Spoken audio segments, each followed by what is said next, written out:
what does it mean that we live in a secular society? And based on that answer in particular, what kind of posture can we, as people of faith this evening, take as we inhabit a secular age? Should we be manning our battle stations and rebuilding the religious fortresses to keep us in and them out? Or, on the flip side, does the reality of a secular society that we live in actually present the opportunity for a new impact that the religious ethic can make in the contemporary movement we find ourselves in today? Now, I would be remiss if I didn't point out just briefly that I think the whole idea of Judaism, Christianity, and Islam all being under the banner of Abraham is largely a modern concept that is historically, with all due respect, a bit of a misnomer. The concept of the Abrahamic faith, as it has developed in interfaith relations in the modern era, can really only be traced back to the 1950s. But realistically, the term Abrahamic faiths to include Judaism, Christianity, and Islam is somewhat of an historical fallacy.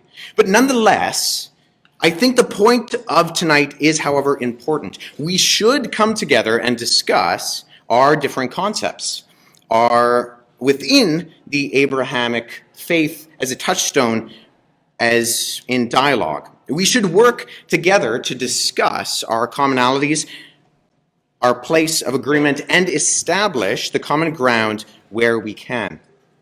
But while time doesn't allow me to elaborate on that particular point, I do believe it, with all due respect, to be a bit of a misnomer to talk about Abraham as a touchstone of unity, specifically, and theological continuity more broadly, as a focal point for Jewish, Christian, and Muslim thought. Now, we're addressing the question, what do we mean by secular? A secular society as we interact as people of faith. And there are many ways that the term secular operates. On normative level, the term refers to a person, place, or thing that we refer to as secular, in a way that refers to it being somehow neutral, unbiased, objective, and capital R rational. And specifically, a-religious or non-religious. Because of that, because of the way that secular has been used in our contemporary context, it has adopted a sense of a-religious neutrality. If that is the working definition of secular, then secularism is the doctrinal or dogmatic requirement that dictates that the public spheres have to be governed by rules that are, at least at face value, dictated by the previous descriptors that I used. Neutral, unbiased, objective, and above all, a-religious. This is the mindset that a secular society would dictate rule the public sphere, the institutions, the societal networks that we find ourselves in. So we have a definition of the secular. We have the ideology of secularism as a dogmatic stance. And then thirdly, we need to understand that there was a concept understood as the secularization thesis. The idea had a predictive theory that stated that since the Enlightenment period and Industrial Revolution, we should be expecting a society that is advancing in technology and scientific knowledge and capitalistic infrastructure and so on. That the society we see around us would be diminishingly religious and therefore secularized. Here's the problem with those framings of the secular. The first, that there is a neutral, unbiased, capital R rational standpoint, is a myth. And one of the most important elements in philosophy over the last century is the round debunking and refutation of the secular utopic idea. And it is not just religious voices who have championed the refutation, but across the board. Douglas Murray, in his latest book, The Madness of the Crowd, says, in the absence of the secularist ability to hammer out ethics on fundamental issues, we may be forced to recognize that returning to faith is the best option available. Even the infamous atheist Richard Dawkins has now come out and repudiated his previous belief that Christianity and religion more broadly should be banished from society even more firmly. In fact, he told the Times in a recent interview, ending religion, once his fervent goal, would be a terrible idea, because it would give people a license to do really bad things. Despite the fact that Dawkins has long argued that the very idea of the God of the Bible being necessary as a basis for morality is both ridiculous and offensive, he appears to be backtracking. People may feel free to do bad things because they feel God is no longer watching them, he said, citing the example of security cameras as a deterrent for shoplifters. One wonders if he himself has read Douglas Murray's recent work, reminding people that Soviets murdered their millions for the simple fact and belief that there was no judge waiting for them when the killing was over. And just to belabor my point even further, I quote agnostic historian Tom Holland, not Spider-Man, the historian, who says, in 2002 in Amsterdam, the World Humanist Congress affirmed the worth, dignity, and autonomy of the individual and the right of every human being to the greatest possible freedom compatible within the rights of others. Yet, this, despite humanists' stated ambition to provide an alternative to dogmatic religion, was itself a statement of belief. Himmler, at any rate, had understood that license was opened up by the abandonment of Christianity. The humanist assumption that atheism and liberalism go together is just that, an assumption. Without the biblical dogma that God created humanity in his own image to draw upon, the reverence of humanists for their own species can't help but seem mawkish and shallow. The second problem with the secular or secularistic idea in our current society is that it doesn't make sense of the complexity of the age we see around us. Secularism does not do justice to the features of the secular age we find ourselves. You see, we have an opportunity to listen carefully to our contemporary cultural moment. And when we do so, we will be surprised to hear persistent, enduring longings of transcendence and fullness that individuals within the atheistic community don't realize are so prevailing. My suggestion is that a secular lens of our contemporary age does not truly do justice to the particular longings, the cracks in the proverbial secular ceilings, hungers that still exist within a secular age. For us to truly understand a secular age, we need to ask the question, why does the society around us still seem haunted by the transcendent? Why? Because we need to ask ourselves, why should there be, such a thing as a rationally ordered, rationally comprehensible universe? And why should this 2 pounds of gray matter that takes up residence in my skull have any purchase on ultimate reality? If my brain, as a secular, natural, materialistic mindset would say, is purely the outcome of processes that favor merely reproduction and survival, why should that be? Why should my brain be able to access the mysteries of the cosmos and the depths of human rationality? Why should the world be like this? And why should my human mind actually be able to access logic? This is what James K.A. Smith calls the dynamics of disenchantment. In other words, to live in a secular society, a secular world, is to live in a world where the cosmos has been flattened. Our society has tried to hold on to transcendental values of meaning and purpose and reality. But outside of the framework of mystery and transcendence itself that gave a rational foundation for it, the European Enlightenment ended up divorcing the creator from the creation. However, this dynamic of disenchantment that we see as an end result of a natural materialistic framework that we see provides opportunities for us to communicate to our neighbors, to our family members, to our fellow students. When we communicate with people who operate on the dynamic of disenchantment and have a worldview that flattens out the transcendent and holds to a staleness of meaning, a worldview that gives answers to the ultimate questions of meaning, of morality, of hope, of value, of purpose, of love, these will be inexcusably attractive. Why? because the false neutrality of secularism assumes its fallback is atheism or the lack of a transcendent creator. And not in a superficial way, because you're not getting the answer to those questions from a natural materialistic framework. John Gray, the atheist philosopher from the London School of Economics, says modern secular humanism is the faith that through science humankind can know the truth and so be free. But if Darwin's theory of natural selection is true, this is impossible.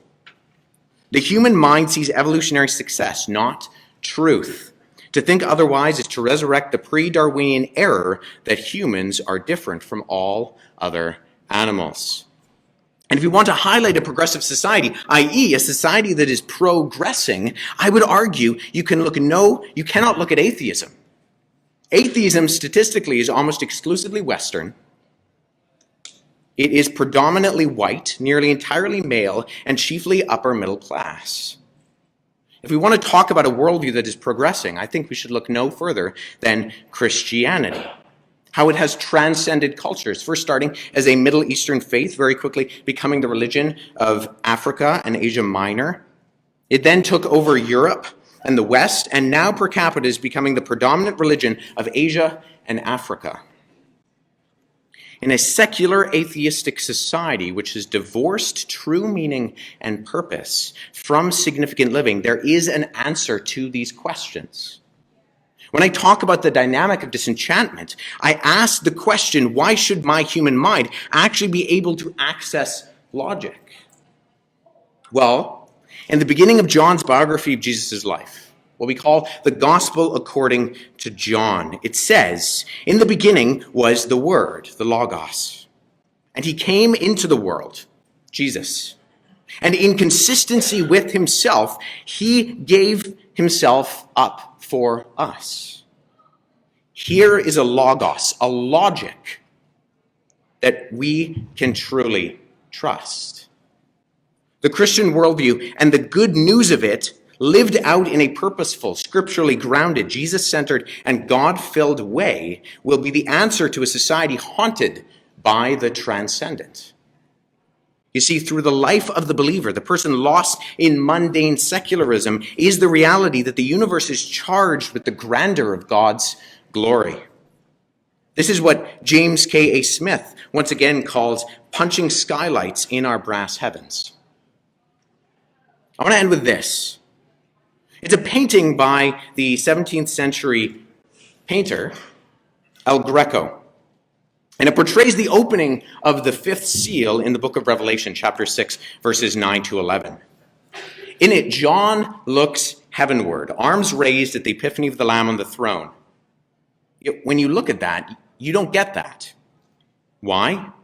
Because in the late 1800s, in the name of improving the work, 175 centimeters, 5 feet, was cut from the top of the canvas.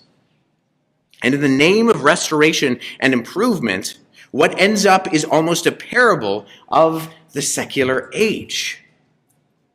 The exultant arms of John the Revelator reach towards nothing. The martyrs who stand by John at the base of the heavenly throne receive gifts from no one. John, praising the non-existent, detached, raising their arms to nothing, looking for something that is no longer there. Secularism plants its feet firmly in midair, rising its hands to nothing, with no ability to ground objective truths, and therefore the modern secular dogma that seeks human flourishing has actually cut us off from that which truly completes the picture. Thank you.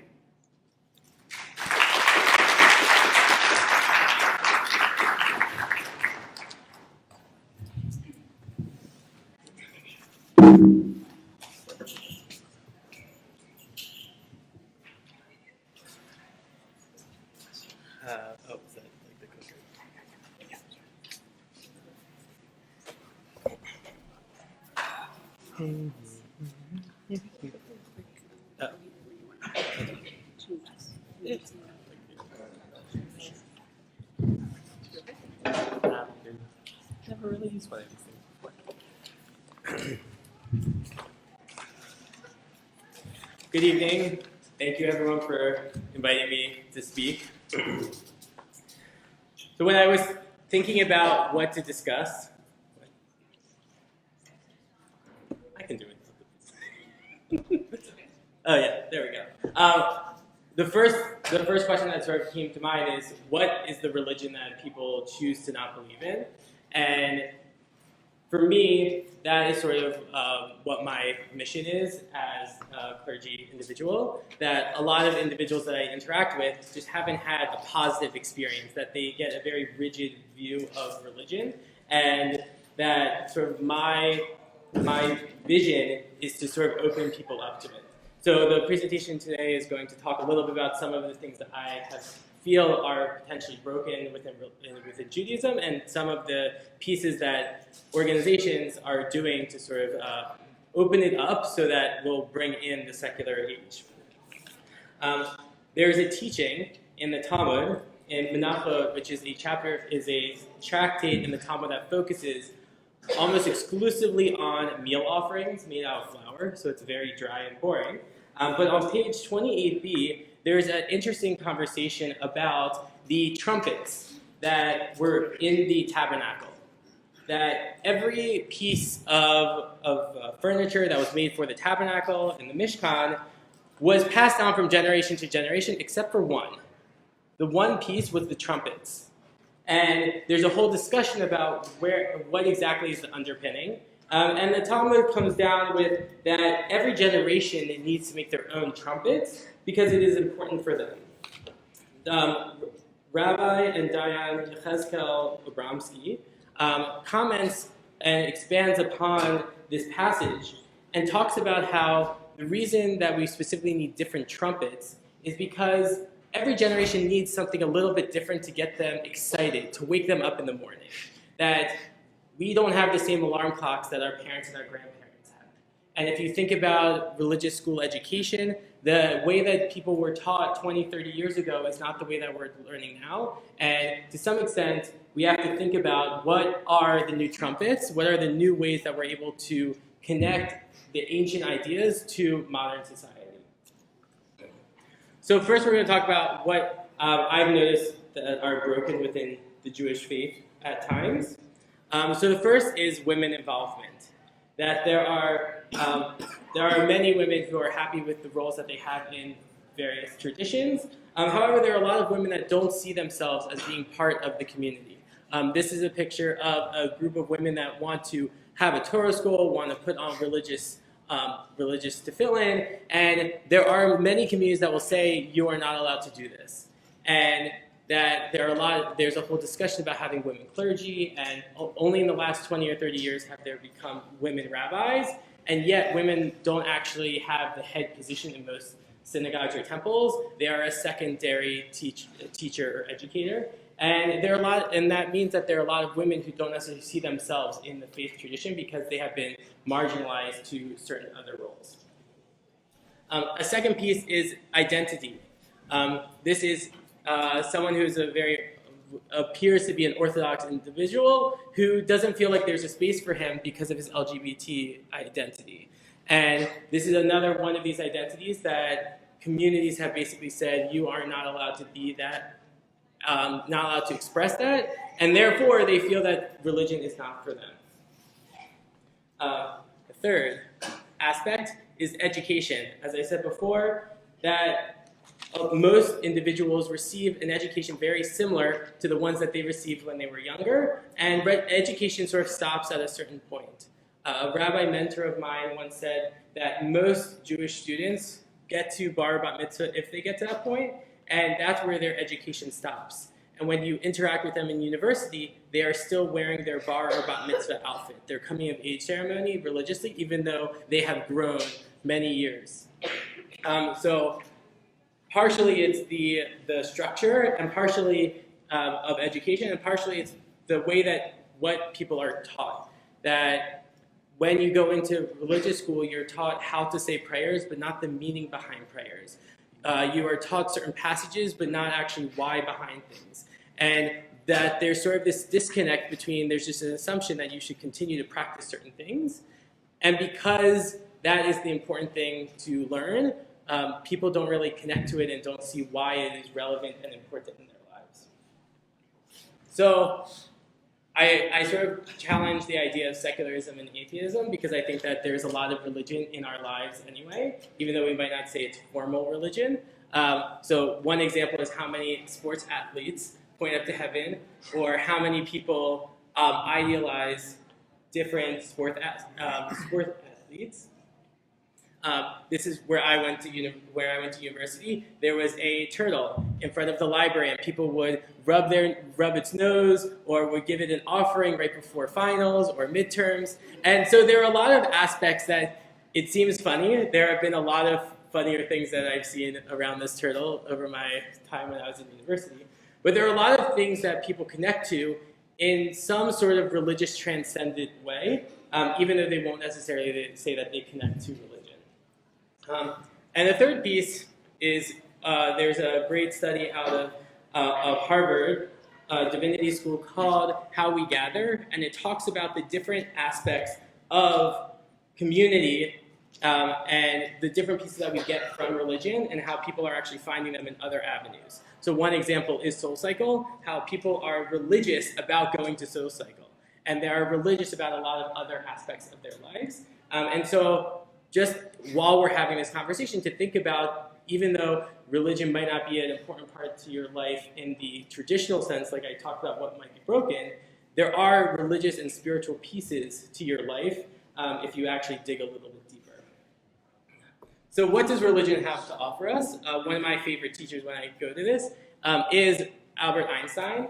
So what's fascinating is after he won his Nobel Prize in physics, he ended up going around and going on a lecture tour about religion and spirituality and various other Jewish topics, even though he was an atheist or was irreligious. And one of his famous sayings is, "Science without religion is lame. Religion without science is blind." And what he goes on to say is that we need science because it grounds us in the here and now. We have to do research. We have to figure out how are we going to move forward as a society. However, we actually need some goal orientation. That one of the examples that I like to think about is, why would somebody spend their entire lives doing research on something that will never affect them and not even their future generations? That religion is the goal-setting paradigm. It makes us look forward and think something beyond ourselves. And that if we don't have that piece, then science becomes blind, because we need to have a direction that we're looking for. So as I mentioned, another piece that religion has to offer, so this is going back to the research study from Harvard Divinity School, that there are 6 elements that they say that in order for someone to be happy and thrive as a society, we all need community, social transformation, creativity, accountability, purposeful finding, and personal transformation. All of these pieces are built into a good, well-functioning religious community. And now in a society where most people don't connect to the rigid structures of religion, they're finding them in other places. So I mentioned SoulCycle is one place, and the whole report actually goes through different ways that people who feel a-religious are able to get multiple of these pieces of their life together. So now that we have that structure, I want to talk a little bit about the new trumpets, the idea of how are we going to raise people up and make them connected to religious practice in a more interesting and engaging way. And one of the ways that I connect to religion in a meaningful way is through psychology. What I found amazing over the last couple of years when I've been learning psychology is how much psychology basically affirms what was written hundreds of years ago in Jewish texts. And that if you actually would follow the practices in a particular way and a nuanced way and looking into it, you would realize that there's a lot of very powerful things.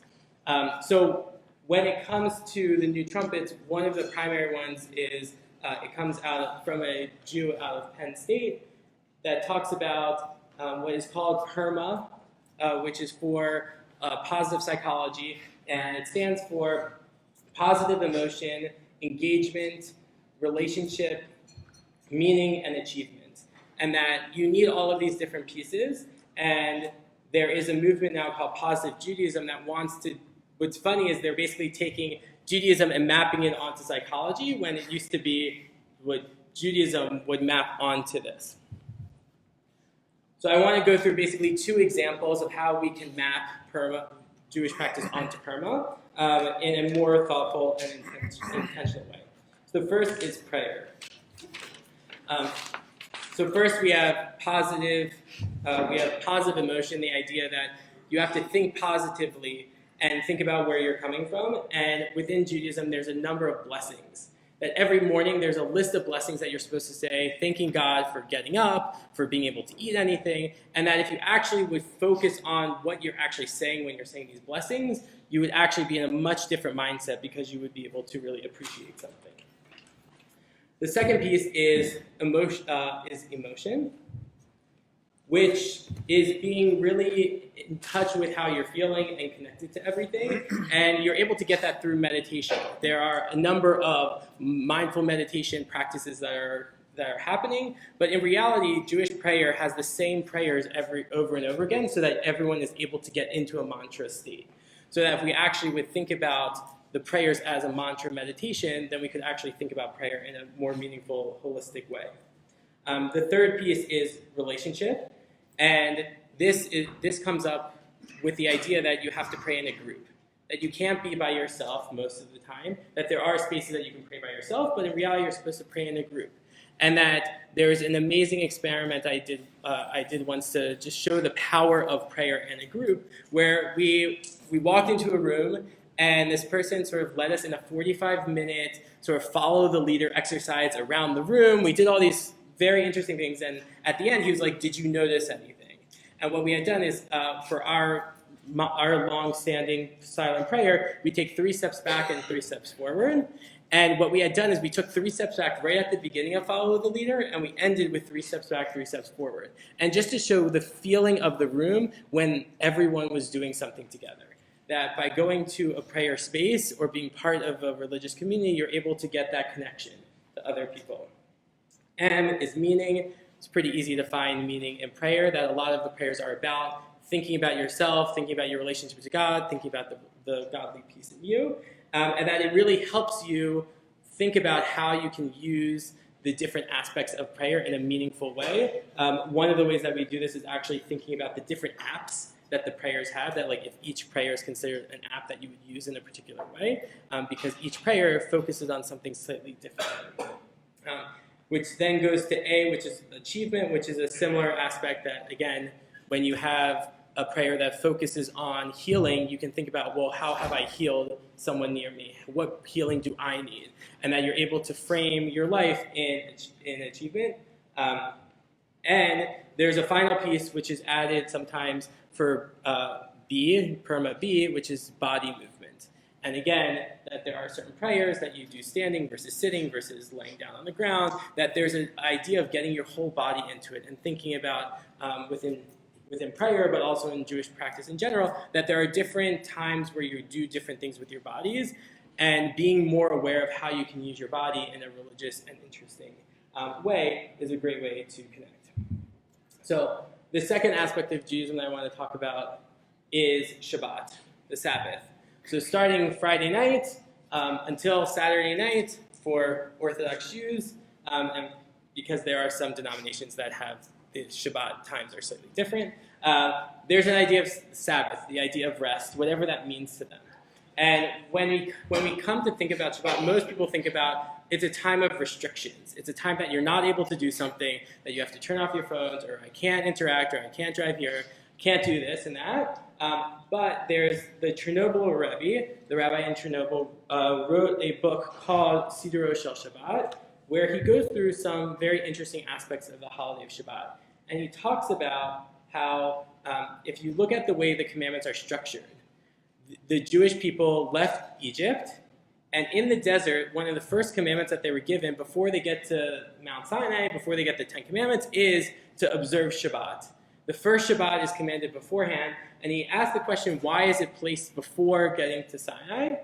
And his answer is that God basically wanted to go to the people and say, you're going to get all these rules. There's going to be the structure for living your life that you're going to walk into, but I'm going to give you a really beautiful gift beforehand called Shabbat.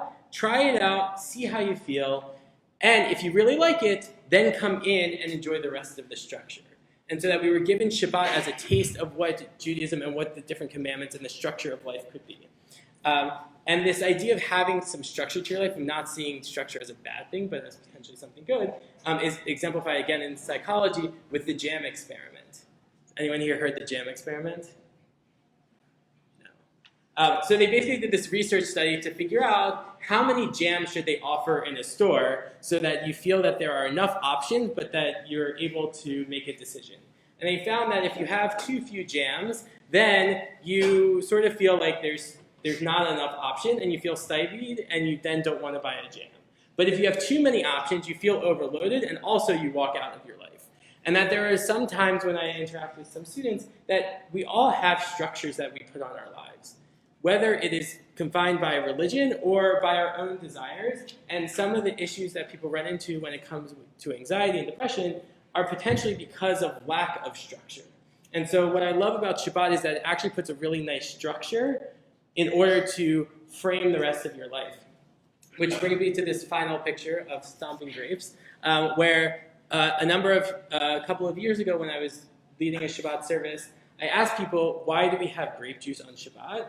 And in the process, we ended up thinking about the process of making grape juice is that you pulverize the grapes. You step on them until you have the juice. And that sometimes during the week, that's the way you feel. Come Friday night, you feel like you've been pulverized. You feel like you've gone through the ringer, that there's so much that you've done that you just have nothing left and you need to collapse. But at that moment is when you then get to drink the grape juice. That's when you get to have the wine and actually appreciate all the work that you've done that week. And to think about Shabbat as not a day of rest where you sort of just lie there or that you're not doing something that you really want to do, but it's actually time to really appreciate all that you have and all the people that are around you and all the work that you've put into the week. That when it comes to Shabbat, there are a number of rabbis who have what's called kiruv, that sort of creates, it takes individuals who are not as connected to Judaism and sort of gets them more connected. And he said that the most powerful thing for them is the Shabbat table, is the Shabbat chicken and grape juice and all the other food that happens. That's through this sense of community, that's through the sense of actually taking a break and putting some structure on your life. So to conclude, I wanted to bring up I wanted to quote a female voice that I noticed one of the things I brought up at the beginning is the lack of women voices sometimes in religious spaces, and I really appreciate that we are all here and we're all thoughtful. And in this process, I wanted to make sure that a woman's voice was able to be heard. And so I asked Cantor Paula Baruch, who's at Temple Anshe Shalom, to share a couple of her thoughts to bring a slightly different perspective into the room.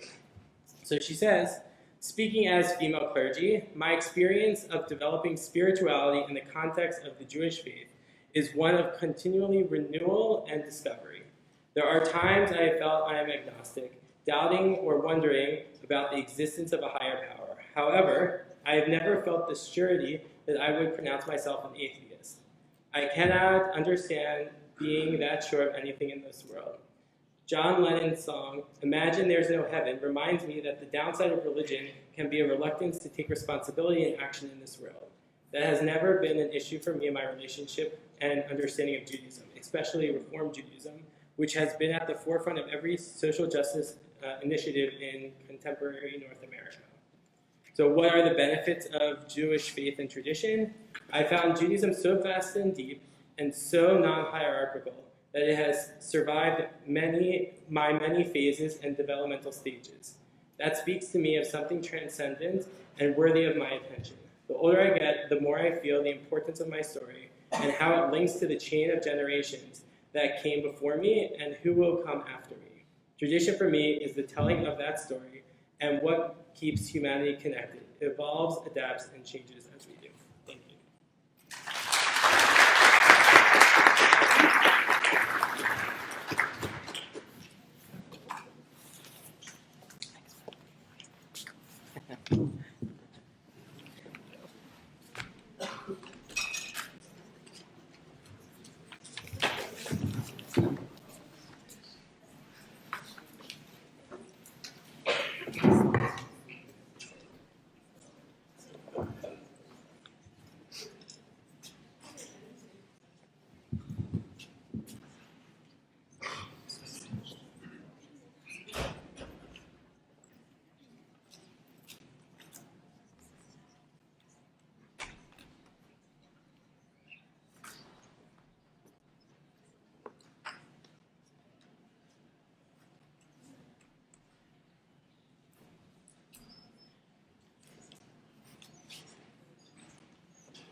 Assalamu alaikum, everyone. Peace be upon you. May God's blessings and mercy be upon everyone. First, I would like to thank you for being here. Second, I would like to express my gratitude for being invited to be here. And I would like to also acknowledge a few people in the room. Of course, my fellow colleagues here, Ben, and I forgot your name, forgive me, Wes. I wanted not to forget it, but things happen. And also, Andy's here, right? Andy from the chaplaincy. Where's Andy? There you are. Good to see you. And of course, the MSA, the kind faces that I haven't seen in a while. It's good to be back in Hamilton. So, of course, we're talking today about religiosity. And the big question is, should we just reject these Abrahamic traditions and move on? And first, I would like to mention just 2 points building on what my colleagues have said. The secularization theory, which actually suggested that we'll see a decline in religiosity and religious expression. But the opposite is true. More young people are becoming religious, locally and abroad, within Canada and overseas. Religion is still very relevant today. And this is the argument that I'm going to make. We cannot reject these traditions because they're still very relevant everywhere we look. That is the essential message today. Religiosity is associated, and this is current research, it's associated with lower engagement in risky and aggressive behavior. So we find that young people, and these are longitudinal studies, so we can actually assume some sort of causation. So they're associated with lower risk behavior in youth and adolescence, associated with higher altruism, volunteerism, overall well-being, quality of life improvement, socio-emotional functioning improvements, and of course, better academic achievements. As a matter of fact, recent research shows that Muslim minorities are among the top performing academic students all over the world in minority settings. Not only that, but we actually find that Muslim minorities are some of the most generous in places like the UK, in places like Germany, and the research backs that up. Not only that, but we also see that religiosity leads to improved self-regulation, better self-image, inhibitory control improvements. We see improved quality of life, and we also see even improved marital quality. So people actually who are religious tend to report more satisfied or more satisfaction with marriage, as long as, or even also, as I mentioned before, better self-images, and of course, all of these are related. And the question is, and the reason why actually, building on what you said, right, about women's voices, the reason why I'm mentioning all of this is because my wife recently, by the blessing of Allah, I'm not boasting, yeah? I'm boasting on her behalf, so it's not technically boasting, yeah? My wife recently won the Sheikh Award. Do you know what the Sheikh Award is? Yes. Tell me what it is. Okay, so it's like basically when students want to apply for scholarship money. Yes, obviously it's money. Yes, of course. But what does it stand for? Sheikh. Oh, I don't know what it stands for, but I know there's money involved. Yeah, of course there's money involved. Thank you.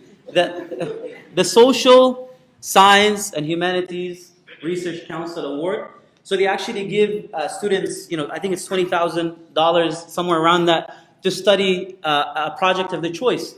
And one of the things that she, won for is a project looking at the effect of religiosity on self-regulation within minorities in Canada, in the Canadian population.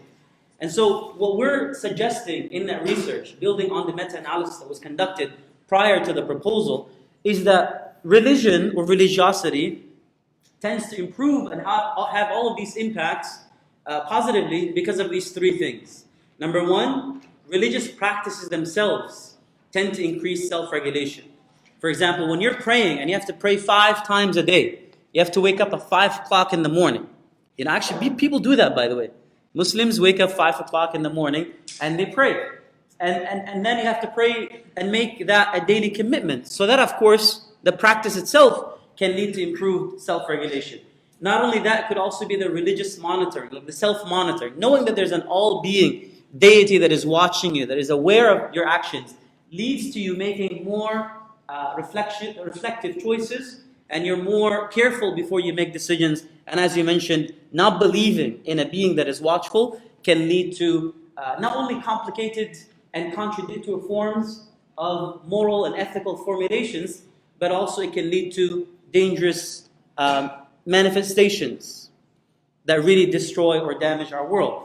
And it could also be the religious motivation, like the fact that you're committed to a religious value. Like, for example, you hear people saying, you know what, I'm a Muslim. I got to make my Muslim community proud. You know what, I don't just stand for myself. I represent an entire community. So that actually leads you to regulate yourself better and improve your behavior. So religion has positive impacts. Does the research only say that? Of course not, because there are those who will propose that religion can actually have negative impacts. But if you look at the way that research is done, like for example, I don't want to mention any names, but one local Canadian researcher has actually proposed that religiosity actually leads to lower intelligence, right? And of course, that research is problematic, and it all goes back to how they define research and how those statistical models are used. But if you look at the general picture that we see that, of course, there's a positive relationship. So the question then is this: why is it still relevant? Or let's just begin by mentioning, is it fully relevant? Forget the research. What about the day that we're living in today? What about the universities that we're engaged in? The fact that if you go to the University of Toronto, there's a religious studies department. If you go to the University of Chicago, religious studies department, School of Divinity, all of these schools dedicated to the study of religion, and the growth in the students that are going down those paths suggests that it's still relevant. Like I mentioned, government-funded research suggests that it's still relevant. 14 awards in Canada, 20,000 plus, were awarded to students studying religion. So it's still relevant, even in Canada. And not only that, if you look at Linda Ashburn, I wanted just to give some names. Professor Linda at the University of Guelph, Tina Multy at the University of Toronto, Mississauga. By the way, Tina Multy, she just recently won the best researcher across all campuses. And she's appointed to become the president of the biggest psychological conference in the world. And she's the president from 2021, I believe, 2022. So her work, or some of her work, focuses on the importance of religiosity, right, in refugees coping with difficult challenges and difficult life encounters. Nancy Eisenberg did this amazing study in Indonesia with Muslims, and this is where we have a lot of the research that shows that Muslims, again, have reported, and it's measured for them, that religiosity has a great impact on all of these things. So the question then is, if religion is still relevant, at least to the religious people, and at least there's interest in people who are neutral in studying it, why does religion have such a bad reputation?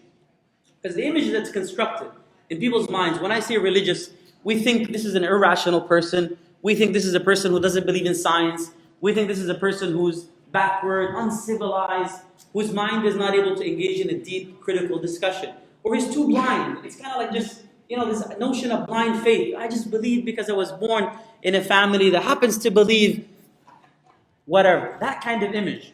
And what I'm going to suggest today is the following. Is that image in itself is constructed. And that image in itself is rooted in a very specific discourse, like my colleagues were mentioning, that is not representative of the entire world. It is not representative of the entire world.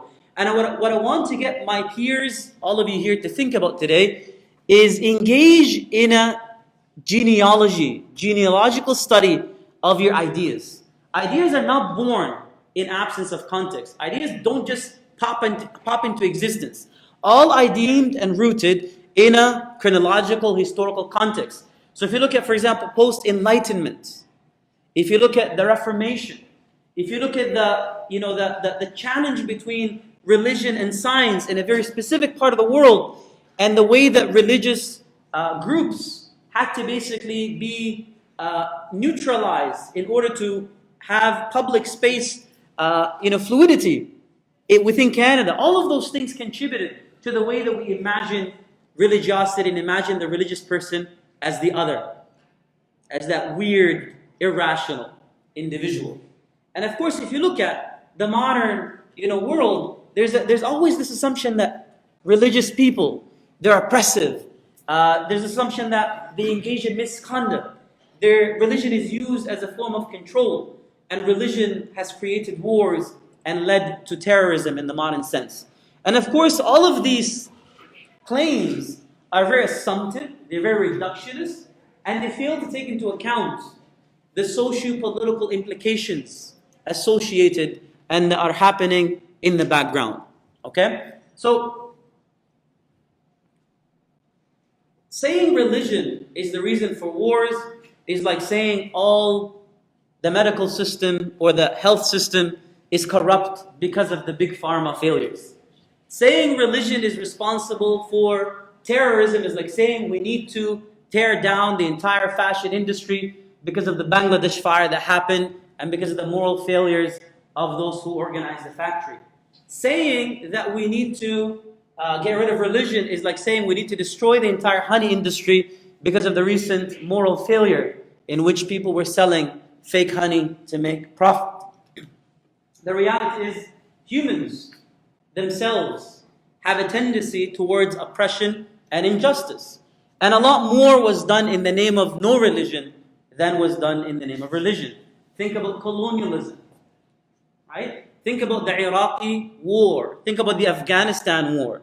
Think about the good Muslim, bad Muslim dichotomy that is placed in the minds of some, where before the Afghanistan invasion, right, the Muslim was, I'm going to get a little controversial here briefly. I won't focus on it too much.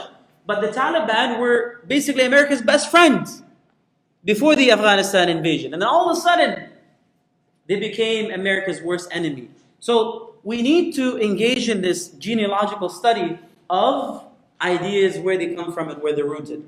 And if you look at the Quran itself actually encourages reflection and introspection. It encourages travel and discovery. It encourages us to ask questions about our origin. It encourages us to nurture our curiosity about the natural world. It encourages us to remain intellectually honest and humble. And not only that, the first verse of the Quran, which was revealed, actually says Iqra, which means, according to the dictionary, one of the oldest Lisan al-Arab, it means to read, to engage in knowledge, to understand, to explore, and to teach. That is the first command that was given to Muslims. Muslims, and if you look at the history of Muslims, have a lot to offer to the discussion and have a lot to offer to the way that we construct religion and the way that we understand religion. Why? Because Ibn Haytham, we're talking about hundreds of years ago, he began his manuscript by saying, what I propose here today, I propose for the sake of God and for the sake of improving the conditions of humanity.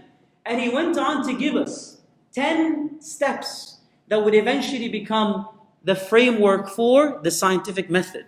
And in that document, which he began by acknowledging God's gift to him and dedicating it for God, he actually mentions that we need to engage in a peer review process. We need to make sure that the knowledge that we have is refereed, and we need to engage in evidence-based approaches to the canonization of knowledge. And what this suggests is there was no dichotomy. There was no dichotomy in the Muslim world between religion and science. And what this suggests also is that we need to be more open-minded in terms of exploring the way that religiosity has developed in other parts of the world. And Muslims, and I'm looking at all of us here, have a lot of responsibility in conveying and transmitting that message and in demonstrating through our existence and through our being. The best argument is not what we say, but how we behave. Is that Islam has always manifested that beautiful relationship between religion and understanding the world, between believing in God and understanding the reality in a way that also makes sense of the objective experience that we're looking at. My brothers and my sisters, I would like to finish off by reminding all of us here today that if you look at the works of Ibn Sina, who engaged in some of the greatest manuscripts, which were the standard sources to go back to for medicine in Europe for hundreds of years. He began his manuscript by saying that humility is a gift that one gets when one explores the beautiful relationship with God. I would like to also suggest to Ibn Nafis, whose work on the blood circuits, in his manuscripts, he started those works by saying, in the name of God, the most gracious, the most merciful. And Ibn al-Haytham, who recently won the Scientist of the Year for his work on light, also began his manuscripts in a similar way, and so did Ibn Rushd and others. These are great names historically, but their contributions to the world, contributions to science, contributions to humanity as a whole are still very relevant today. Now, some of you may say, this is old stuff. What about now? Give me something more recent. I don't care about the golden age of Islam. You guys keep bringing that up. Well, the reality is this. Muslims are still involved in really incredible research, especially the young people. And it's up to us to move forward and to convey that message of Islam with reason, kindness, and compassion with humanity through everything that we do. And I recommend that you look into the Muslim Mental Health Lab at the University of Stanford, which is demonstrating the importance of going back to some of these psychological research, works, like you suggested, Ben, and the way that these works, which are 700 years old, are still relevant to the field of psychology till this day.